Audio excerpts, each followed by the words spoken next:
spécial Vinexpo. Aujourd'hui, nous avons le très grand plaisir d'accueillir Alain Juppé. Bonjour. Bonjour. Bordeaux, bien sûr. J'aimerais qu'on parle de cette édition de Vinexpo, édition 2013. On en est au tout début, là, puisqu'on est le dimanche. Ça part bien, visiblement. J'ai écouté tout au long de cette visite, qui a duré près de 2 heures, derrière le ministre de l'Agriculture, M. Le Foll, qui venait inaugurer Vinexpo, et tout ce que j'ai entendu était très positif.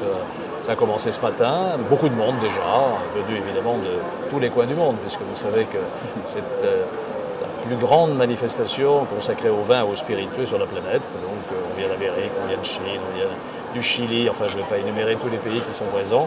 Et apparemment, ça a bien répondu, la fréquentation est au rendez-vous. C'est important pour Bordeaux, justement, ce rayonnement de la manifestation. Je crois que vous voulez notamment l'utiliser pour faire parler de cette marque Osez Bordeaux que vous avez lancée il y a quelques semaines. Je ne sais pas si vous l'avez vu, mais dans la presse, récemment, Bordeaux a été classée comme la 2e ville la plus attractive de France, après Paris, naturellement, qui est un peu hors concours.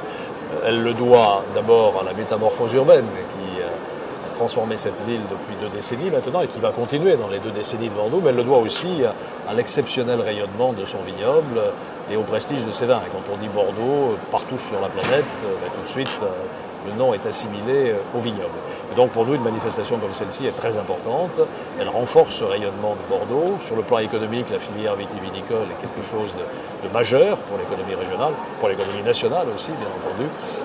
Et donc nous sommes très heureux que cette nouvelle édition s'annonce sous les meilleurs auspices.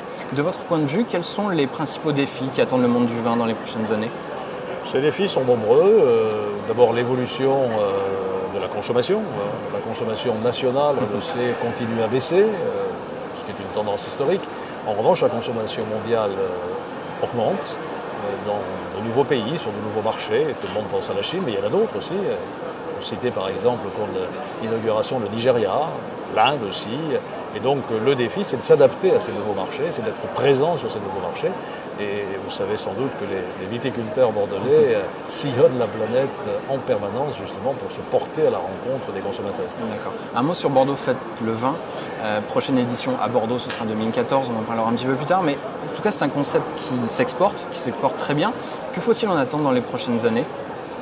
D'abord, je voudrais rappeler d'où vient l'idée, parce que lorsque j'ai été élu pour la première fois en 1995, j'avais constaté qu'on ne fêtait pas le vin dans Bordeaux, dans la ville elle-même. Et donc, j'ai lancé cette idée, venir le long des quais, dans une atmosphère bon enfant, dans la modération naturellement, pour apprendre à déguster le vin. Ça a été un succès formidable, assez vite, puisque maintenant nous sommes aux alentours de 300 à 400 000 visiteurs venus de la région, mais aussi de tous les coins d'Europe et au-delà. Donc nous allons continuer. Je voudrais que l'année prochaine, on renforce encore la dimension artistique et culturelle, parce qu'il y a le vin, il y a la dégustation, mais il y a aussi les relations du vin avec la musique, avec la peinture, avec la littérature. Donc on va essayer de faire en sorte que ce soit d'une certaine manière la fête de l'art et du vin. D'accord. Un mot sur l'internationalisation de ce concept. Alors on sait qu'il y a des liens qui ont été tissés avec le Québec par exemple. Est-ce qu'il faut s'attendre à voir d'autres partenariats voir le jour dans les prochaines années? Alors, il y a eu 2 processus d'internationalisation. Le premier porté par la Chambre de commerce et d'industrie, essentiellement sur le marché asiatique et à Hong Kong, au Wine and Dine Festival. Et puis le concept de la fête du vin aussi a intéressé. Je crois que le déclic a été la visite de mon collègue maire de Québec il y a 2 ou 3 ans, puisque Québec était la ville invitée de notre fête du vin, et il s'est dit j'aimerais avoir ça dans ma ville. Et donc l'année dernière, nous avons transposé ce concept sur les rives du Saint-Laurent à Québec, et ça a été un succès immédiat. Donc nous recommençons cette année. À la fin du mois d'août et premier jour de septembre, il y aura la 2e édition de Bordeaux Fête le vin à Québec. Et j'ai pris des contacts avec d'autres grandes villes sur des marchés importants pour le vin de Bordeaux. Je pense à la Belgique. Donc nous sommes en discussion avec le bourgmestre de Bruxelles, et je pense qu'il devrait y avoir dans les prochaines années un Bordeaux Fête le vin à Bruxelles. 2014, 2015, 2016 on n'a pas encore fixé la date, d'accord. On va y réfléchir. Un mot sur la Cité des civilisations du vin, puisque lors de cette édition de Vinexpo, la première pierre sera posée. C'est un projet qui est bien né de votre point de vue? C'est un projet dont l'accouchement a été un peu long et un peu difficile, puisqu'il y a bien longtemps que je pensais qu'il n'y avait pas à Bordeaux un lieu où le touriste venu de tous les coins de la planète puisse s'informer de ce qu'est la réalité de notre vignoble, parce que le vignoble bordelais est très étendu, il est très complexe, il y a la rive droite, il y a la rive gauche, et sur chacune des rives, il y a des appellations différentes.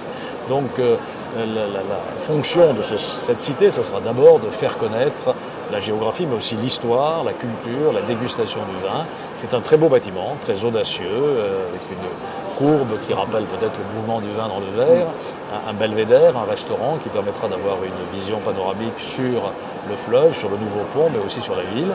Et puis une scénographie qui, je crois, sera extrêmement innovante et qui permettra de découvrir tous les aspects du vin que je citais tout à l'heure. Donc première pierre le 20 juin et ouverture en 2015, je l'espère, 2016. D'accord.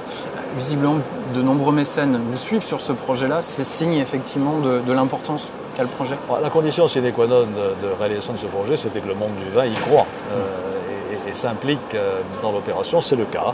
Alors nous avons des partenaires publics, l'Europe, l'État, la région, la communauté urbaine, mais aussi énormément de propriétaires et de négociants. Le tiers de l'investissement à peu près sera financé par le mécénat, de grandes entreprises également. Nous sommes en train aussi de créer une fondation aux États-Unis pour nous aider ensuite à exploiter le centre du vin.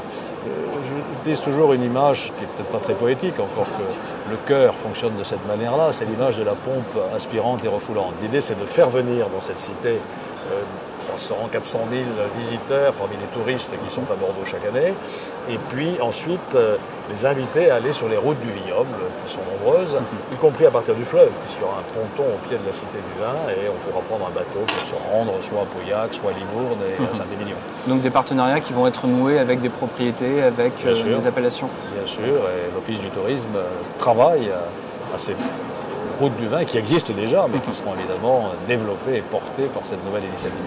Alain Juppé, merci beaucoup de nous avoir rejoints et merci de nous avoir suivis dans le Club Éco.